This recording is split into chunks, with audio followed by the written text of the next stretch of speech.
What's going on, man? I'm just over here dancing on my own. Yes, sir. Phillies back to Red October, right? Hell yeah.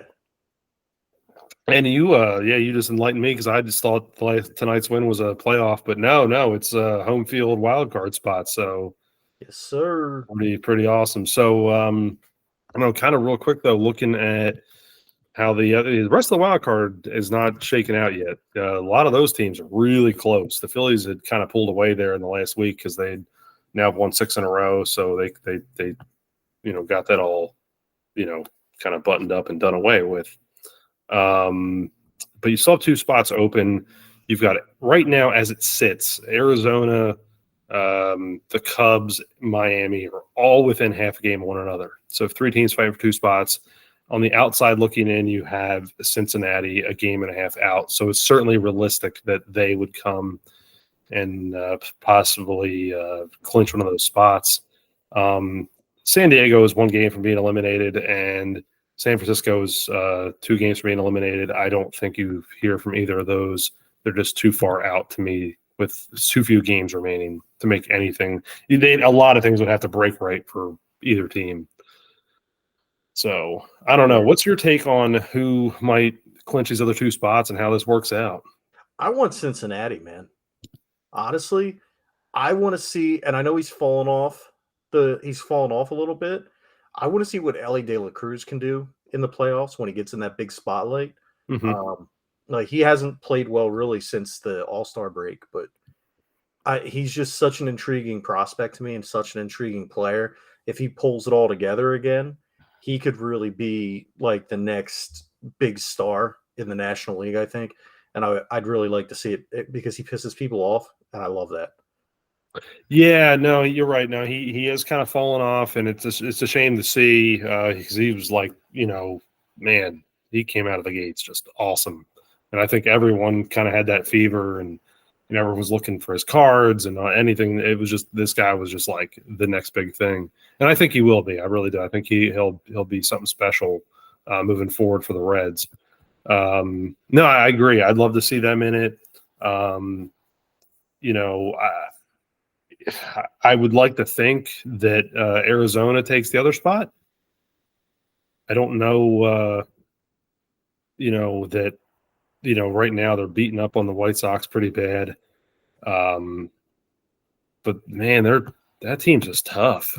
Yeah. Zona's got a tough lineup. They've got tough pitching.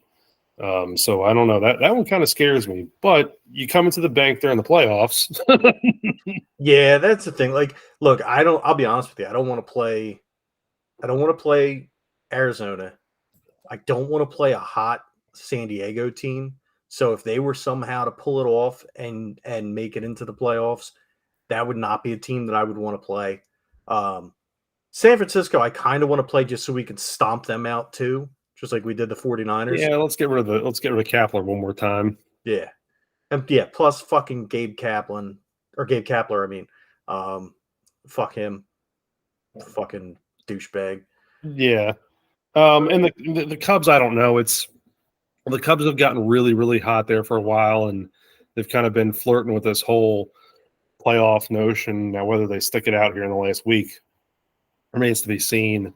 But right now it's looking like if it were to end right now as we record this, it would be the Phillies, the Diamondbacks, and the Cubs. But a few games left, maybe the Reds squeak in. So I would think that Diamondbacks and Reds. I'm kind of thinking that way, but we'll see. Yeah, yeah. I know for you, having the Cubs make it would probably be a bit of a nightmare considering where you're at. Yeah, a lot of Cubs fans here. But I don't know. It's funny that their rivalry would be more of a nightmare if both like the Cubs and the Cardinals made it. Oh yeah, because that rivalry is it's weird. It's like the Phillies Mets almost. It's just this deep seated. Now they have that Midwestern niceness. Bless you type niceness. Bless your heart. Yeah, exactly. And it's just I don't know.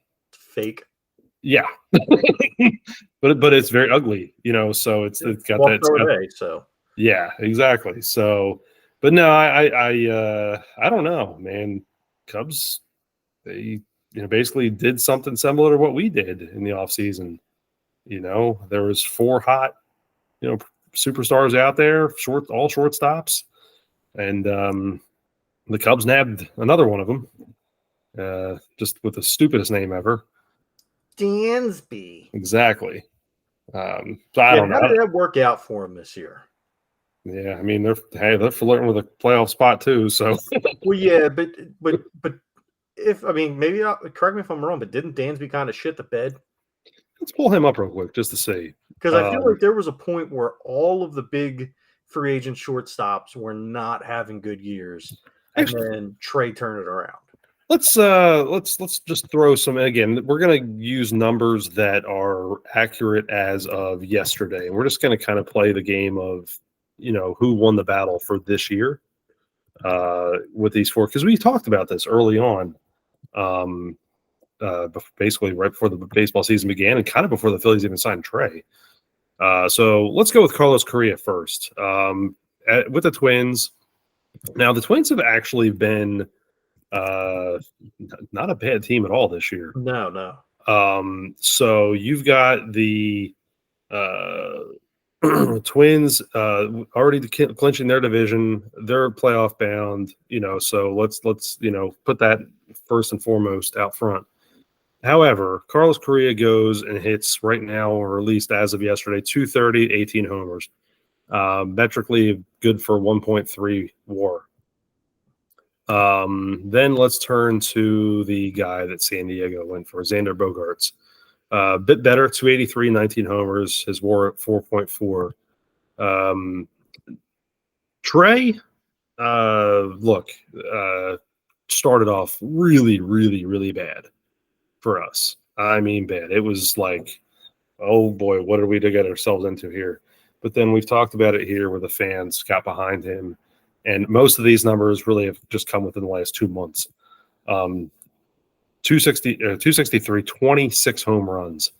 It's just awesome. His WAR is at 3.4. Dansby's had a pretty good season, metrically wise.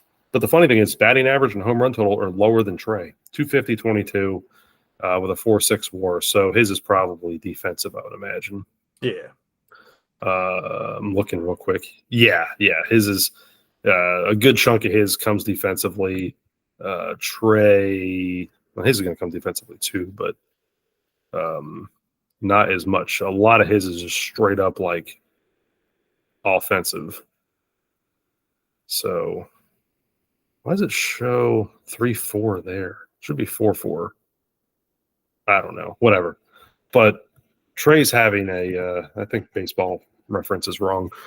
His should be a little higher than what it shows. But anyway, I would say the Phillies won, honestly.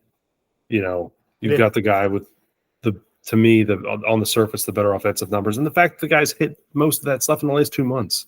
Right. So I don't know. And that's the thing is you look at the turnaround and you have to look at the entire season. I get that. But I don't think going forward the Trey Turner that we're going to see is the Trey Turner from prior to the ovation. I think the Trey Turner you see going forward is going to be the Trey Turner that you've seen in the past few months, where he's really got it together. He's really turned it on, and he's really been one of the best shortstops in the league. Yeah, and I think this kind of proves the point of as you phrased it many times, let's get the Negadelphia attitude out, and let's show these people that are struggling, let's get behind them. And I think Trey's going to go through his streaks. I think he had a recent streak here over the weekend that he broke. That was like an over 20, and that was like the worst streak he's had since, his immaculate turnaround. It's going to happen.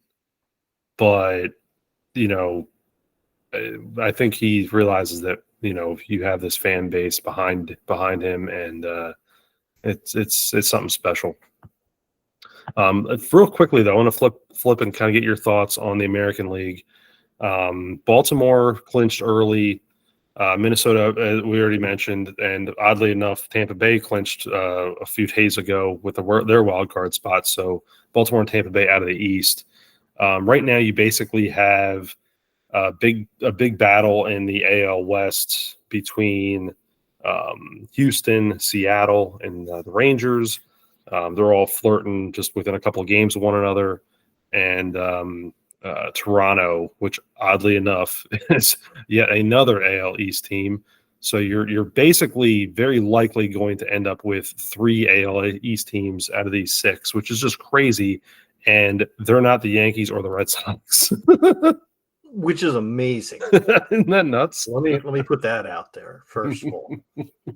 That makes me extremely happy because fuck New York and fuck Boston. That said, I'm kind of partial to the Mariners. I'd like to see the Mariners make it. I am surprised that Tampa fell to the wild card because there was a time in the beginning of the season where how many straight wins did they run? Oh, I'm sorry. I misspoke there. Baltimore and Tampa have both clinched playoff spots. Currently, Baltimore is the division leader. They're only separated by a couple of games. Okay. I'm sorry, I spoke there. But they're right now. Tampa Bay is leading the wild card race since Baltimore is leading their division. Okay. And Minnesota has already won their division, so that's I'm not surprised about Minnesota. They've been really good this year. I hope that they kind of get knocked out early on. I'd like to see them get knocked out, and obviously, I'd love it if Houston didn't even make it. Yeah, I would too. And I think Minnesota does get knocked out early, mainly because they are a decent team in a bad division. Yeah. Right now, Minnesota's record is 83-73. And if you stack that up against, teams that have clinched, that is by far the worst. And they're a division clinching. That's not just clinching a playoff spot. Every other team, including their own Phillies, have 88 wins or more. So Jesus Christ. Yeah. No, it'll be interesting. It'll be cool to kind of see how this shakes out, and we'll kind of follow along here in a couple of episodes and see how our own Phillies do. And man, I just hope they take it all the way back to the World Series. Yeah, man, let's go. Just keep Baltimore out of it if we make it, because I have a bad feeling if they do. How cool would that be though? A repeat of the '83 World Series. Yeah, I just don't want to face them. No, I agree. I kind of I don't want to face Houston. I just don't want to face Baltimore, just because, man, that team is just they're going to be perennial in it now. So, out of the American League teams, who do you want to face? If I want to face it to win it, like let's say we win all the way, I'm telling you right now, I want Tampa Bay again. Yeah? Oh, yeah. You know why? Because their big gun's not coming back. Oh, that's true. That's true. Plus, we did them in 15 years ago. You look at it and look at the different scenarios. So, all right, Seattle, you're going all the way across the country. I'm not a big fan of that, but both teams got to do it. Okay. Houston, obviously the rematch from last year. The Rangers, there's no real storyline there. Well, Rangers swept them out to start the year. Now the Rangers have fallen off a little bit since then, but they were such a good team really for a long time there, and still are. But yeah, and then, but I mean, like historically, there's no, there's not. So then we get to Tampa, and Tampa, obviously the 2008 World Series, and Baltimore, the '83 World Series, and also just being so fucking close. Oh, Toronto too. Toronto, we can exact revenge finally. World Series. Yes. I fucking want Toronto. And I want John Kruk on commentary. Fuck yeah. I want John Kruk on commentary and Mitch Williams. Actually, no. We're going to keep Mitch Williams the fuck away from everything and anything sports for that series. I will start a GoFundMe to keep him away from that World Series. Yeah. We'll make a GoFundMe to send Mitch Williams to Australia. You can go watch some kangaroos hop around. Yeah. Oh, wait, no. Is is Virgin Airlines still doing the things where they fly people to space? I don't know. Are they? Because maybe we can just send him up to space and leave him there for a little bit. He can That go hang works. out on the space station. Yeah, I mean, World Series goes on for what? Maybe a week and a half or so. How Yeah, much does it really cost to get him up on the space station until the series is over? I think we could. I think we could swing it. It would be worth it. Yeah. That would be worth it just to hopefully have a shot at fucking, actually beating those assholes. No, I like that. Yeah, let's do a '93 rematch and let's finally exact revenge. But yeah, we have to have Crucky on commentary though. Right, and then once that happens and we win that, then we can go after the '83 rematch, and then once we've taken care of Toronto and Baltimore, then we can go after Houston. All right, I like it. I feel like once we've loaded up and we've gotten a couple more under our belt, then we take on Houston. And then by then, maybe the Yankees won't suck anymore. And then we can have a 2009 rematch. Oh, yeah, we take them out too. Yeah. See, it's the Phillies. It's the Phillies revenge tour. Yeah, I like it. Maybe we can get Taylor Swift to sing the national anthem.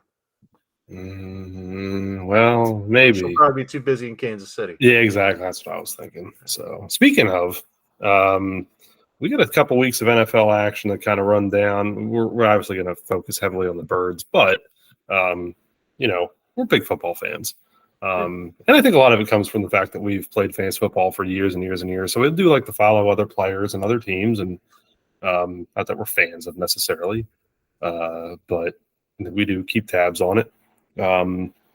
Week 2, the Birds had the Thursday night game on everyone's favorite station, Amazon Prime. Jesus Christ.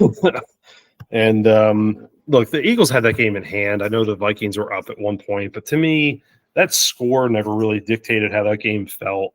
I realized they only won by 6, but it just really felt like a 2-score win or more. They had that in hand. I'm not saying that Kirk Cousins was primetime Kirk Cousins, but he didn't win. So, and that's the thing. Like, what we need to look at and what we need to realize, and maybe the NFL needs to take notice of this. Kirk Cousins now has thrown for, I believe, over 300 yards in all 3 of his games, and they've lost every single fucking game. Yep. And so maybe now, if you look at the Eagles in weeks 2 and 3, they've run for almost 200 yards. I know they ran for over 200 yards in week 2 against Minnesota, and I forget how many yards they ran for yesterday against Tampa, but they've been crushing it in the ground game. And maybe the NFL really needs to start rethinking its stance on running backs in this league. Because Eagles put up is good for something, but Eagles put up 201 yesterday. So no, you're right. I mean, and the Eagles are doing this. DeAndre Swift has been just insane. In fact, he was the first Eagles running back since LaShawn McCoy did it back in 2014 to have back-to-back games of 130 plus yards. And Bryce Brown did it that year. I believe that year as well. That's a name you don't hear every day, right? So no, yeah, it's really cool. You've got and you and I have talked about this through text. Look, you've got DeAndre, you've got Kenneth Gainwell, who had a huge presence in the first week. You've got Boston Scott back there. You've got Rashad Penny, who's essentially been absent the first 3 weeks of the season. And he's been a little bit out there, but just not a whole lot. And it begs the question, like, he was basically on the sidelines for most of these first 3 weeks. Like, and he was inactive week 1. Yeah, he was inactive week 1. Week 2, he had a couple runs. He had, I think, 3 or 4 runs. And then this week, he didn't have any. So what I get that you bring these guys in and you make the trades and you sign whatever, I get it for depth, but I mean, to just not use someone is kind of weird. And you brought up a good point. You said, kind of as the game was wrapping up yesterday, why not give Penny the ball? And why not? What's going on there? What they were speculating online, or not online, but in the articles I was reading, is that maybe he has an injury that's not been disclosed, and which is illegal in the NFL. Like, you can't do that; Right. you'll get fined. So I don't really buy that. The only thing I can figure is, Jalen had flu-like symptoms yesterday. Maybe he did too, and maybe so he was there and he was like, "Look, I can go if you need me, but please don't need me." That's the only thing I can figure, because, dude, especially with how, granted, he hasn't been able to stay healthy, but when he's been healthy, he's been an explosive runner. And I would think, if nothing else, Kenny Gainwell's coming back off, Kenny Gainwell was injured. Yeah, Kenny Gainwell was injured. Mm-hmm. You might want to use I almost said Bryce Brown. You almost want to use Rashad Penny at the end of the game just to keep your other backs fresh. But I don't know. Look, I'm not gonna really question too much. Look, they're 3-0.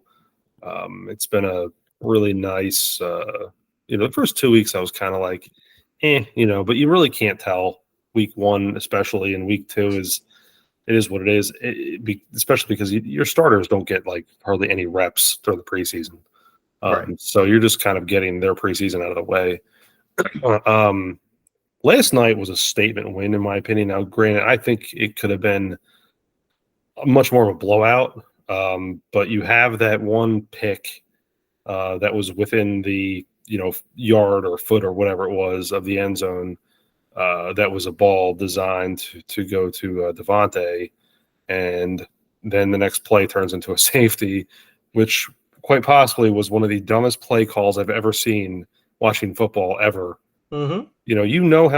How good the Eagles' run defense is. Why do you call that play? Exactly. That should have been a quick out pass. Get some space, get to your 3, 4, 5 yard line, whatever. Just get some space, and that's not at all what they did. Right. Or even a bootleg, just anything to the outside.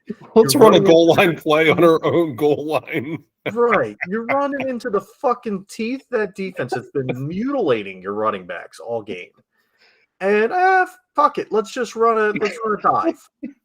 Yeah. No, man. And Rachaad White's not exactly a bruiser. Right. This isn't Marshawn Lynch. Yeah. It's not like, oh shit, it's not like you're doing the sneak that the Eagles do, and at least get a yard, because you needed something. And honestly, so real quick to go back to that interception. Honestly, ball was thrown great. It was just that was one hell of a pick by that. That was a great pick. It was back. Yeah, no, he was in the right spot. Yeah, I've got no gripes. That's the thing. So now Jalen's thrown 3 interceptions in the first 3 weeks. That is, he's thrown the same amount of interceptions as it took him to get to in week 10 or week 13 last year. But the 2 interceptions that were thrown in that game, I don't want to say I'm okay with, because you're never okay with turnovers. No. But that one near the end zone, it is what it is. The one to DeAndre Swift, when he ran the little out pattern and he was gonna, and then he broke inside and Jalen thought, I guess, he was going outside. It's a miscommunication in week 3 of the regular season. Right. It happened. Right. And you're talking about a guy that's been with that's new to the team. I'm not okay with it, but on the scale of things that I'm pissed off about, that's non-existent. Yeah, exactly. Right. And I think there's some other positives too. Britton Covey, whatever. Yeah. Had an amazing game yesterday.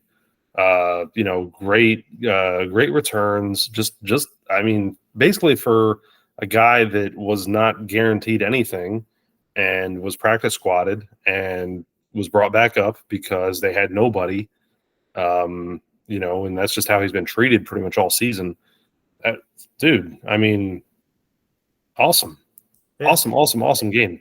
You can't ask for much more than that, especially if just the game he had would have been awesome from like someone that was like, a known commodity. Right.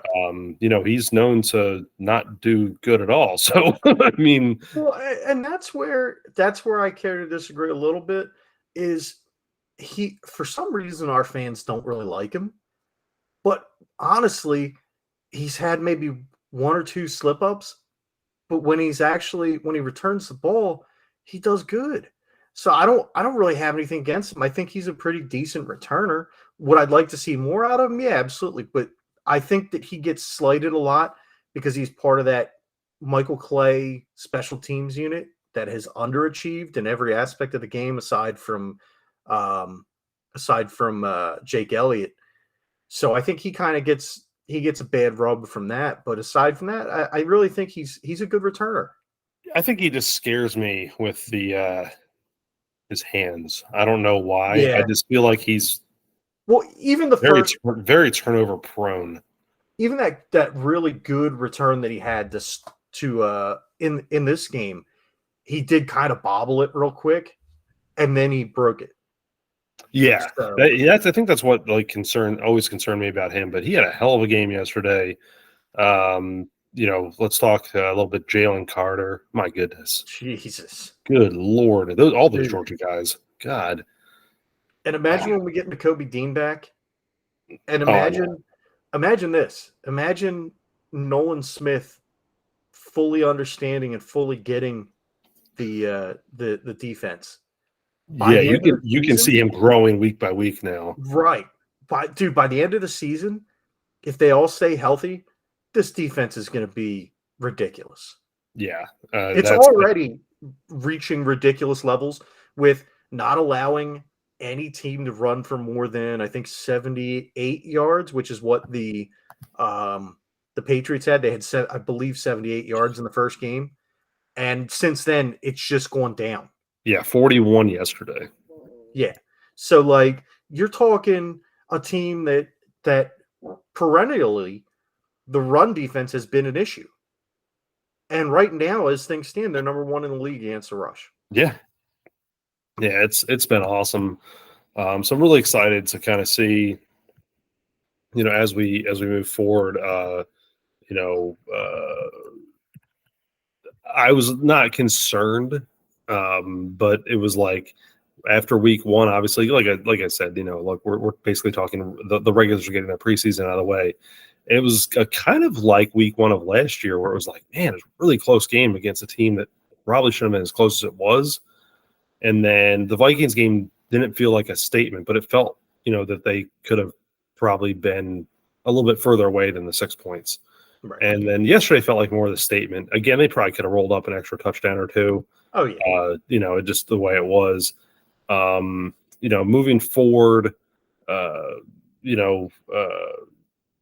was it Eagles and the Commanders in week 4? Yep. We're back at the link. I don't know if I have anything to really be frightened about with the Commanders at this point. I don't know. What's your take on the Commanders and what you've seen of anything in the first 3 weeks? Brian Robinson Jr. is the answer for them at running back. And that's pretty much all they've shown me. The defense is good.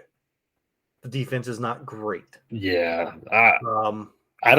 There's nothing that tells me that I don't see this being anything less than a 10 or a 14-point win. Yeah. I mean, look, I don't remember where I came down on them when we were making our picks, but I feel like the Eagles are a better team than the Bills at this point. Yeah, I don't think we've really started talking about any real big concerns until the Eagles hit certain teams back like week 6, 7-ish maybe. Like, because Eagles go to the Rams in week 5, and the Eagles and the Jets. We talked about that. We talked about all these already. Right. But I think the big thing for both of us when we're running through our preview, now again, granted, you can take this with a grain of salt. When we talked about the Jets, we were obviously talking about Aaron Rodgers' Jets. Right. But I think a big thing with us was when we got to the Dolphins. Right. So we need to talk about that real quick. Well, to finish my point is I think the Eagles are a better team than the Bills, and the Bills had basically zero problem with the Redskins or the Commanders. Right. So at this point, I'm not concerned. I'm not concerned until we get to that Dolphins game. Yeah, so we need to kind of talk about that because we almost had an NFL record happen over the weekend where Miami just decided to roll up 70 points on probably the second worst team in the NFL. Yeah. Not saying the worst team. We'll get there. No, so yeah. And then they bring in Mike White, who just makes them Miami put in every single backup they had and still were running down the Broncos like they were a high school team. Yeah, dude. It was that was a rough one. That was, if you're a Miami fan, it was fantastic. But that was a video game. Yeah, that was Madden. Yeah. That was Madden. That was a Tecmo game. What are you talking about? Yeah, that wasn't even Madden. That was Tecmo. I don't know, man. I don't know what to even say about that game other than, like, are they that good, or are the Bears that fucking bad? I think the Broncos are that bad. Now here's where the Broncos. Yeah. Well, because you're kind of going where I was going. Because the Broncos play the Bears this week. And the Bears are not projected to win. So where does that tell you? Your team just lost by 50 points, and you're favored to beat Chicago. Dude. And I'm telling you right now, we thought, and we'll get to this in a minute too, but we thought the Cardinals were going to be the worst team in the league. Oh, no, they're not. Fucking hell. Well, and part of it was everybody expected Justin Fields. I won't say everybody. Most national media and Bears fans expected Justin Fields to take a Jalen Hurts step this year. I think I actually said that during our NFL preview. And I kind of wanted that for Justin Fields because I get a lot of Bears coverage here. I was like, I really thought that was going to happen. Now, here's my take on that. I don't think that's his fault. I think the Bears have the worst coaching and management in the history of the world. I really do. Because they've had so many quarterbacks that they've screwed up at this point. Yeah, but the coaching hasn't been the same. I know, but I don't know. I just don't know. Maybe it's just bad luck.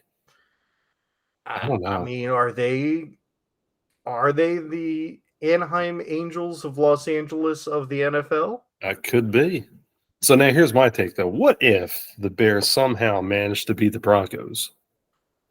Sean Payton can't keep his job, right?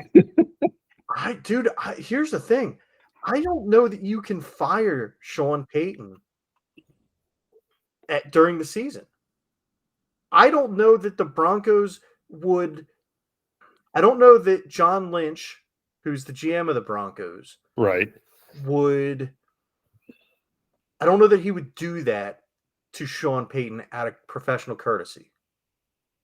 Sean Payton's one of the greatest. Well, he's considered one of the best coaches, to ever coach. And I don't know that.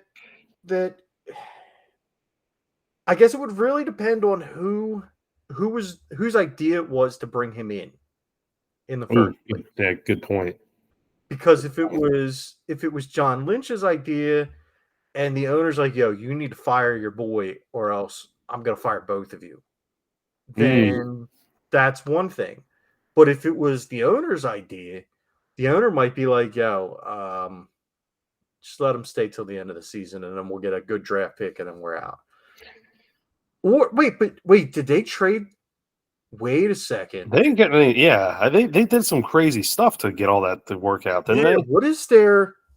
Do they even have a first round pick this year? Let's see, 2024 Denver. It comes up pretty quick. Oh, they do have their own pick. Okay. But they don't. Okay. Oh, yeah. So here's the deal. Yeah, because the Saints still had rights to Sean Payton. Yeah. So they have their own pick in round 1. They have a round 3 pick because the round 2 pick went to the Saints as part of the Sean Payton trade, which is just so crazy. Their picks are so bizarre. They're all over the place because it's all traded stuff. Like they have a 1, 3, 4, 5, 2 5s, and a 7. And a lot of them are just based off of trades. All right. So as of right now, if the season ended today, you would have Jesus. By the way, we're gonna get into this in a minute, but I want to go through your 1 through 10, your draft, who gets their draft picks. Okay. Chicago's 1, Denver's 2, Minnesota's 3. Chicago is 4 from Carolina. The Chargers are 5. Vegas is 6. Arizona is 7 from Houston. Tennessee is 8. Cincinnati's 9. Jacksonville's 10. So now, this brings me to the same thing that I'm going to bitch about Bleacher Report about. So Bleacher Report did their, and this is fucking stupid too, but Bleacher Report did their power rankings, and they have Miami 1. Okay, that's fine. I get that. San Francisco 2, and then Philadelphia. This tankathon.com has San Francisco winning the Super Bowl over Miami. Ugh. Not only that, they have San Francisco has pick 32, Miami has pick 31, the Eagles have pick 30, Pittsburgh has pick 29. What? Indianapolis has pick 28. What? And I get that they're doing some of this based off of points and where we're at now, where obviously Pittsburgh's not going to finish that low. They've got a 2-1 record. So, yeah, but they have Dallas not making the playoffs, which I love. Yeah, it is. Well, look, we saw weeks 1 and 2 where, I don't know, Dallas was playing whatever with the Giants, and I don't, want to speak ill of anyone right now in that game, but 40-0 doesn't look good for anybody.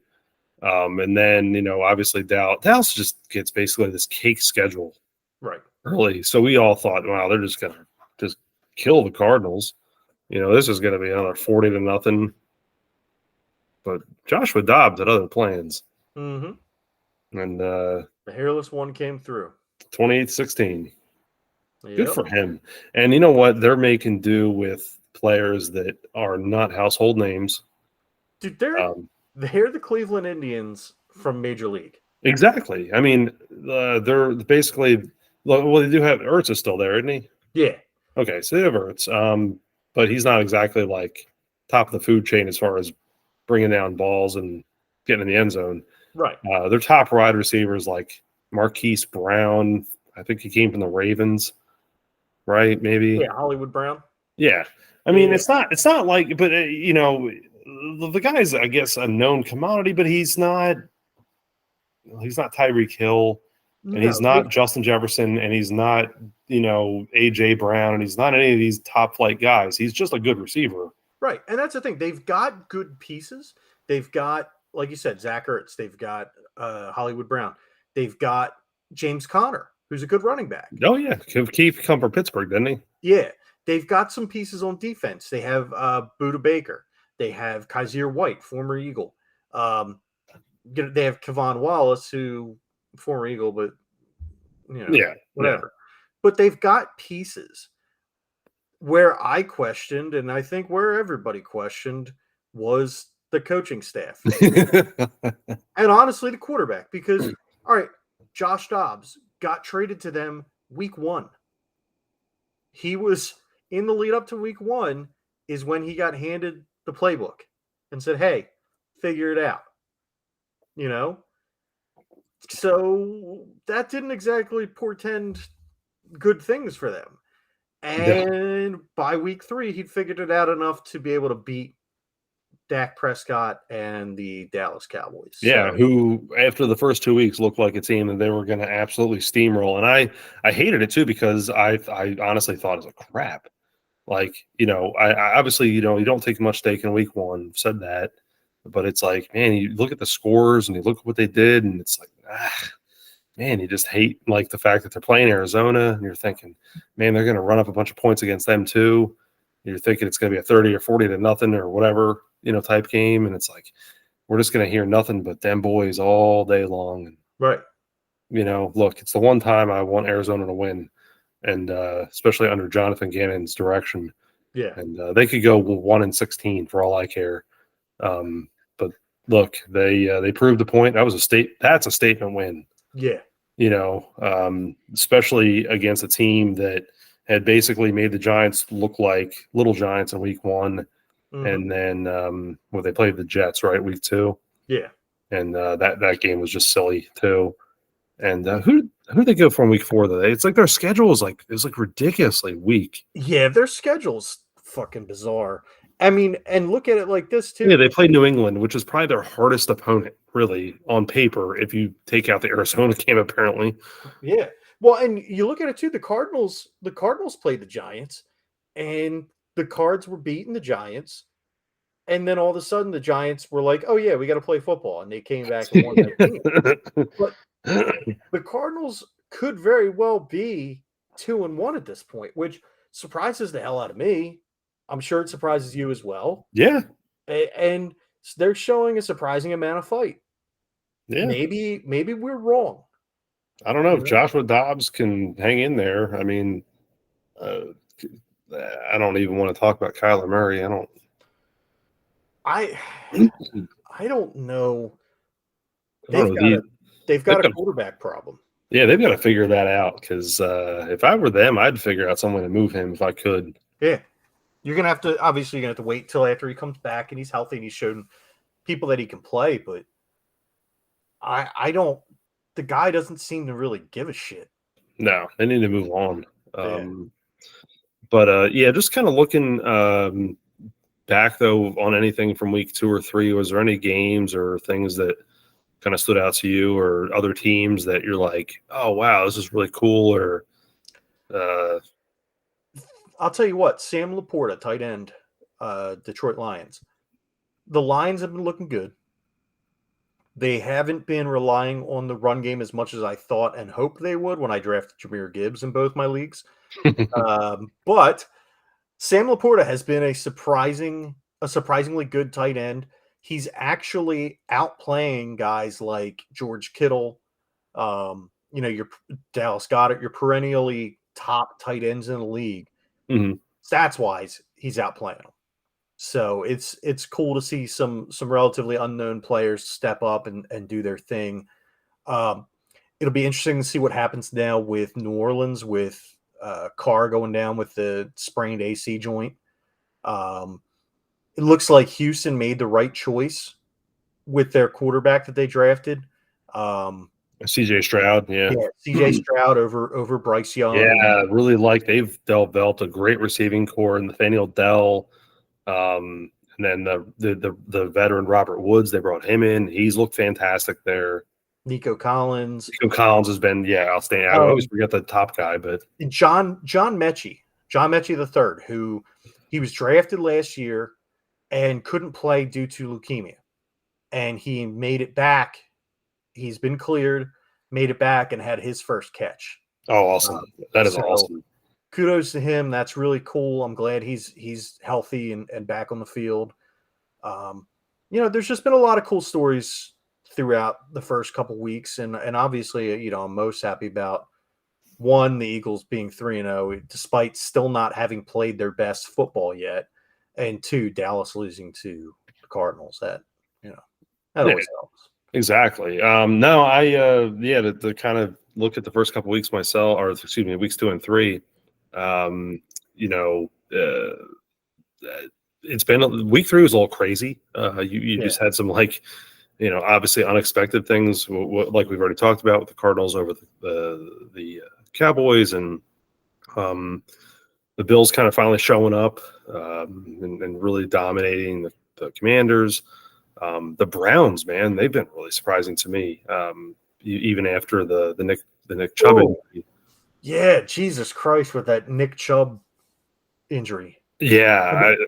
Surprisingly, it looks like it's just his. What was it? It's just his MCL.